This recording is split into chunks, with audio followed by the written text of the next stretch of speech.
اور مسلم شریف کی وہ حدیث بھی یاد کر لیں، نبی علیہ السلام نے فرمایا جس کے دل میں رائی کے دانے کے برابر بھی تکبر ہوا جنت میں نہیں جائے گا۔ صحابہ پریشان ہو گئے، عرض کہ یا رسول اللہ بعض اوقات ہماری خواہش ہوتی ہے کہ ہمارے کپڑے اچھے ہوں،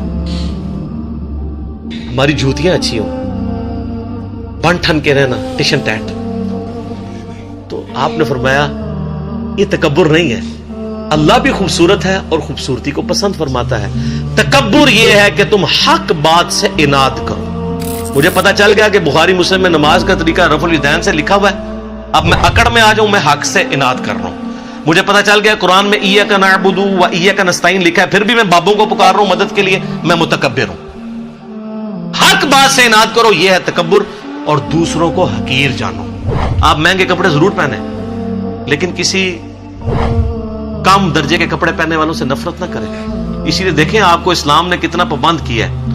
ایک غیر مسلم مسلمان ہوا، اس امریکن، اس نے ترجمہ اس کے کتاب کا میں نے پڑھا تھا، سر تسلیم خم ہے، بڑی رکت انگیز اس کی سٹوری ہے، جس کے میں نے بتایا تھا فجر کے وقت اٹھنے کے لیے اس نے 3 گھڑیاں رکھی ہوئی تھی۔ وہ کہتا ہے جب میں نماز پڑھنے کے لیے مسجد میں گیا نا تو مجھے اسلام کی اس بات کی حکمت سمجھ آئی کہ نماز میں پاؤں سے پاؤں کیوں جوڑنے ہیں۔ وہ کہتا ہے میں چٹی چمڑی، میرے ساتھ ایک کالا حبشی آ کے کھڑا ہو گیا، میرے دل میں ایک چیز آئی، جب بندہ رکوع میں جاتا ہے کالے اور سفید پاؤں تو بندے کو تھوڑی سی نفرت گھن آتی ہے نا، تو کہتا ہے مجھے رکوع میں جا کے حکمت سمجھ آئی کہ اسلام نے میرا تکبر توڑا ہے، کہ اللہ کی بارگاہ میں پہنچ کے سب برابر ہے، ایک ہی صف میں کھڑے ہو کے محمود و یاز۔ لیکن آپ کے یہاں پہ عاشقان رسول کو اس سنت کا ہی نہیں پتا، ایون آپ پاؤں ملا لیں تو وہ 2 فٹ دور کھڑے ہو جاتے ہیں آپ سے۔ صحیح بخاری میں 725 نمبر حدیث ہے، شل ذکو کے الفاظ ہیں کہ نبی علیہ السلام جب صف سیدھی کراتے ہیں ہمارا پاؤں سے جڑ جاتا، لیکن وہ اہل حدیث والا بھی نہ جوڑے، وہ اتنی زور سے جوڑتے ہیں کہ پاؤں میں درد نکل آتی ہے۔ جسٹ جوڑنا ہے، بس آپ کا ایک پاؤں سے پاؤں مل جائے کہ بیچ میں شیطان داخل نہ ہو، جو بخاری میں آتا ہے۔ تو سنتوں کی کتنی حکمتیں ہیں، ان سے محبت کریں تو اللہ خوبصورت ہے اور خوبصورتی کو پسند کرتا ہے۔ لیکن یہ ٹشن ٹیٹ آپ ضرور رہیں، لیکن ٹشن ٹیٹ وہ رہیں جو نبی علیہ السلام چاہتے ہیں، اپنی مرضی کا ٹشن ٹیٹ نہیں۔ وہ ایک بڑی پیاری حدیث ہے، آپ سنیں گے جھوم اٹھیں گے۔ وہ حدیث ہے جی سنن ابی داؤد کے اندر، مسند امام احمد کے اندر، المستدرک الحاکم میں ہے۔ ایک صحابی تھے، ان کا نام تھا خریم الاسدی، وہ بڑے فیشنی صحابی تھے، بڑی لمبی لمبی انہوں نے لٹیں رکھی ہوئی تھی، جس طرح آپ کے ادھر پنڈی کے پاس کے ایک پیر صاحب ہیں، انہوں نے لمبے لمبے بال رکھے ہوئے،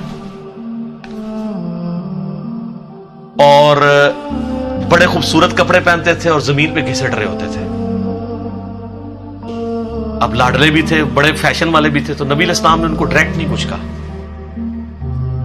آپ تھوڑا توقف بھی فرماتے تھے۔ آپ نے صحابہ کرام نے کہیں ذکر کیا حضرت خریم کا نا کہ جی ان کی دیکھیں جتنی لمبی لمبی لٹیں ہیں اور یہ تو ابو داؤد کے الفاظ ہیں، مسند احمد کے المستدرک الحاکم میں نبی علیہ السلام فرمایا خریم تو بڑا اچھا آدمی ہے، بس ایک اپنے بال چھوٹے کروا لے اور اپنی تہمت کو ٹخنوں سے اوپر کر لے اور آدھی پنڈلیوں تک کرے تو کیا ہی بات ہے۔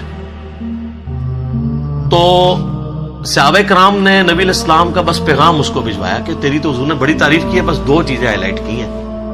تو کہا کیا؟ کہا یہ بال، اب بالوں سے آپ کو پتا ہے نوجوانوں کو کتنا پیار ہوتا ہے، سر یہی وابی میں اور صحابی میں فرق ہے، یہی بابی اور صحابی میں فرق ہے۔ آپ بابوں کے پیچھے چلتے ہیں، صحابہ کرام نبی علیہ السلام کے فرمان کے پیچھے چلتے تھے۔ آپ کی مسلمان عورت کو مرتے دم تک پردے کی اہمیت سمجھانی پڑتی ہے۔ صحابیات کو ایک دفعہ پتہ چلتی تھی، وہ کہتی تھی لبیک یا رسول اللہ، یا رسول اللہ حاضر ہے جو آپ نے کہا، سمعنا واطعنا۔ تو حضرت خریم نے اس طرح لیا اور اپنے بال جو ہیں وہ کانوں کی لو تک کر دیے۔ بالوں سے کتنی نوجوانوں کو محبت ہوتی ہے، اور اپنی تہمت ٹخنوں سے اوپر کر کے آدھی پنڈلی تک لے گئے۔ اور صحابہ کہتے ہیں ہم نے پوری زندگی پھر ان کے نام نمے بالوں میں ان کو دیکھا ہے اور نہ کبھی ان کی تہمت ٹخنوں سے نیچے ہوئی ہے۔ اور یہاں مسلمانوں سے آپ نعرے لگوا لیں جی غلامی رسول میں موت بھی قبول ہے، نعرے لگاتے ہیں نا،